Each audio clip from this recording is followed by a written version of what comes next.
আজকে আপনাদের সাথে কিন্তু শেয়ার করতে যাচ্ছি খুবই মজার একটা ডেজার্ট রেসিপি। দেখতে কেমন হয়েছে সেটা আমাকে আগে কমেন্ট করে জানাবেন। এই মজার ডেজার্টের নাম হচ্ছে ম্যাঙ্গো ডিলাইট। এটা কিন্তু যেই সেই ডেজার্ট না, এটা টোস্ট বিস্কুটের তৈরি একটা ডেজার্ট। চলুন তবে শুরু করা যাক। প্রথমেই আমি এখানে 3টি আম নিয়ে নিচ্ছি। পাকা আমকে আমি এভাবে ছোট ছোট কিউব করে কেটে নিয়েছিলাম যেন ব্লেন্ড করতে সুবিধা হয়। এই পর্যায়ে দিয়ে দিলাম 3 টেবিল চামচ পরিমাণ চিনি। চিনিটা আপনারা আমের মিষ্টত্ব অনুযায়ী কমিয়ে কিংবা বাড়িয়ে দিতে পারেন। এবার এটাকে খুব ভালোভাবে ব্লেন্ড করে নিয়ে আমি ম্যাঙ্গো পিউরিটা তৈরি করে নিলাম। এবার এই পিউরিটাকে একটা প্যানের মধ্যে কিন্তু কিছুক্ষণ ধরে খুব ভালোভাবে জাল দিয়ে নিতে হবে। এই জাল দেওয়ার কারণে কিন্তু এটার স্টিকিনেসটা একেবারেই কমে যাবে এবং কালারটাও বেশ ভালো আসবে। এই কাজটা একটুখানি সময় ধরে করতে হবে, আর একেবারেই কিন্তু নাড়ানো বন্ধ করা যাবে না, তাহলে কিন্তু লেগে যেতে পারে। কিছুটা সময় ধরে খুব ভালোভাবে এই ম্যাঙ্গো পিউরিটাকে কিন্তু আমি একেবারেই রেডি করে নিয়েছি। এবারে আপনারা আমাকে বলুন দেখি আপনাদের কার কার আমার মতো আমের তৈরি খাবার বেশ পছন্দ। আমার কিন্তু ম্যাঙ্গো পিউরিটা জাল করা একেবারে হয়ে গিয়েছে। এবারে এটাকে এক সাইডে রেখে আমি আরেকটি পাতিলে এখানে 2 কাপ পরিমাণ তরল দুধ দিয়ে দিলাম। এবারে দিয়ে দিলাম 1 চামচের মতন এলাচের গুঁড়া। এবারে এলাচের গুঁড়াটাকে খুব ভালোভাবে কিন্তু দুধের সাথে মিশিয়ে নিতে হবে। কিছুক্ষণ সময় ধরে দুধটাকে জাল হতে দেওয়ার জন্য অপেক্ষা করতে হবে। একটা জাল উঠে গেলে কিন্তু এই পর্যায়ে আমি এখানে দিয়ে দিচ্ছি মেইন ইনগ্রিডিয়েন্ট, যেটা হচ্ছে কাস্টার্ড পাউডার। এখানে প্রায় 1/3 কাপ দুধের মধ্যে আমি এখানে 3 টেবিল চামচ পরিমাণ কাস্টার্ড পাউডার নিলাম এবং খুব সুন্দরভাবে মিশিয়ে নিচ্ছি। আপনারা খেয়াল রাখবেন এই লিকুইড দুধটা কিন্তু ঠান্ডা হতে হবে কিংবা নর্মাল টেম্পারেচারে হতে হবে। গরম দুধের মধ্যে কাস্টার্ড পাউডার দিলে কিন্তু কাস্টার্ড পাউডারগুলো জমাট বেঁধে থাকবে, ঠিক ভালোভাবে গলবে না, তাই এই জিনিসটা অবশ্যই খেয়াল রাখতে হবে। আরও একটা দুধে জাল উঠে যাওয়ার পরে আমি এখানে কাস্টার্ড পাউডারটাকে লিকুইড ফর্মে আনার পরে যেটা হয়েছিল সেটা দিয়ে দিলাম। এই পর্যায়ে দিয়ে দিচ্ছি আমি 2 টেবিল চামচ পরিমাণ কনডেন্স মিল্ক। আপনারা চাইলে চিনিও ব্যবহার করতে পারেন, তবে আমার কাছে কনডেন্স মিল্কের টেস্টটা বেশি ভালো লাগে, তাই আমি এই ডেজার্টে কনডেন্স মিল্কটাই ব্যবহার করছি। খুব বেশি কনডেন্স মিল্ক দেওয়ার কোনো প্রয়োজন নেই, তাহলে অতিরিক্ত মিষ্টি হয়ে যাবে। এবার আরও কিছুক্ষণ সময় ধরে অপেক্ষা করে এটাকে জাল দিয়ে নিতে হবে এবং যখন দেখবেন মোটামুটি ঘন হয়ে এসেছে সেই পর্যায়ে কিন্তু এটাকে নামিয়ে ফেলতে হবে। আমার কাস্টার্ডের লিকুইড ফর্ম একেবারেই তৈরি হয়ে গিয়েছে। এবারে চলে গেলাম আমি বাকি কাজে। আমি এখানে একটা রাস্ক বিস্ক নিয়েছিলাম, যেটার জন্য আমি প্রথমে একটি কাচের পাত্র নিয়ে নিলাম এবং প্রথম লেয়ারে আমি এভাবে টোস্ট বিস্কুটগুলোকে দিয়ে দিচ্ছি। আপনারা ভাবতে পারেন টোস্ট বিস্কুট দেওয়ার জন্য এই ডেজার্টটা কি খেতে শক্ত হবে কিনা। একবারেই না, পুরোপুরি রেসিপিটা দেখবেন তাহলেই বুঝবেন। পুরো স্টেপ বাই স্টেপ ফলো করলে দেখবেন কি পরিমাণ সফট হয়।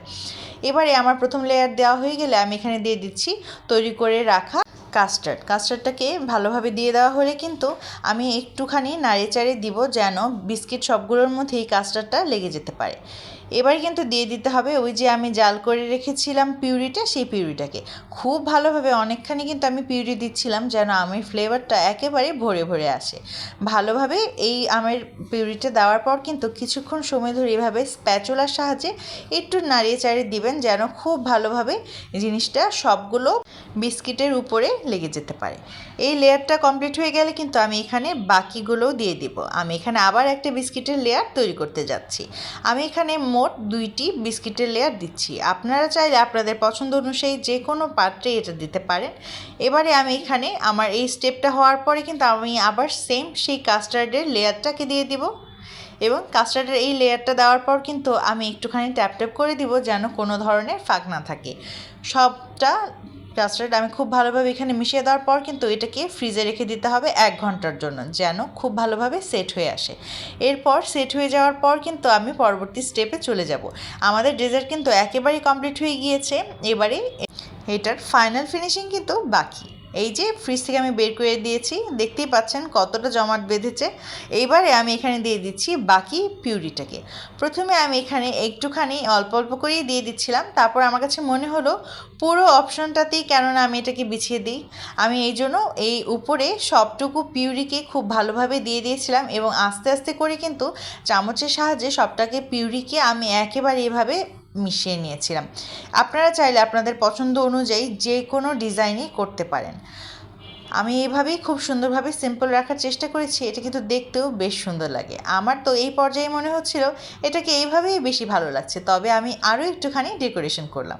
তার জন্য কিন্তু আমি ইউজ করেছি বিস্কিটের গুঁড়া। বিস্কিটের গুঁড়োগুলোকে খুব ভালোভাবে গুঁড়া করে নিয়ে আমি এবারে আশপাশে ছিটিয়ে দিব। চারপাশেই আমি এগুলোকে খুব সুন্দরভাবে ছিটিয়ে দিচ্ছি। ওই যে আগেই বললাম, যে যার ইচ্ছে মতন এগুলোকে ডেকোরেট করে নিতে পারেন। আমার কাছে মনে হয়েছে এভাবে ডেকোরেট করলেই দেখতে ভালো লাগবে, তাই জন্য আমি এটাই করেছি। আপনারা কিন্তু ভিডিও শেষে অবশ্যই কমেন্ট করে যাবেন দেখতে কেমন হয়েছে আর আমার ডেকোরেশনটা কেমন হয়েছে। দেখতেই পারলেন কী পরিমাণ ইজি স্টেপে আমি এটা করে নিয়েছি। এবারে আমার বিস্কিটের লেয়ারগুলো হয়ে গেলে কিন্তু আমি মাঝখানে কিছু পেস্তা বাদাম এবং কিছু কাঠবাদামকে কুচি করে এখানে দিয়ে দিব। আপনারা আপনাদের পছন্দ অনুযায়ী যে কোনো কিছুই দিতে পারেন, আবার চাইলে কিছু আমের ছোট ছোট টুকরোও দিতে পারেন। তবে আমার কাছে মনে হয়েছে এইভাবে করলেই বেশি সুন্দর হবে। আমার কিন্তু ডেজার্ট একেবারেই তৈরি। এবারে সবটুকু রেডি হওয়ার পরে কিন্তু আপনারা এটাকে ফ্রিজারে রেখে দিতে পারেন। ঠান্ডা ঠান্ডা এই ডেজার্টটা খেতে বেশি ভালো লাগে। আমার ম্যাঙ্গো ডিলাইট একেবারেই তৈরি।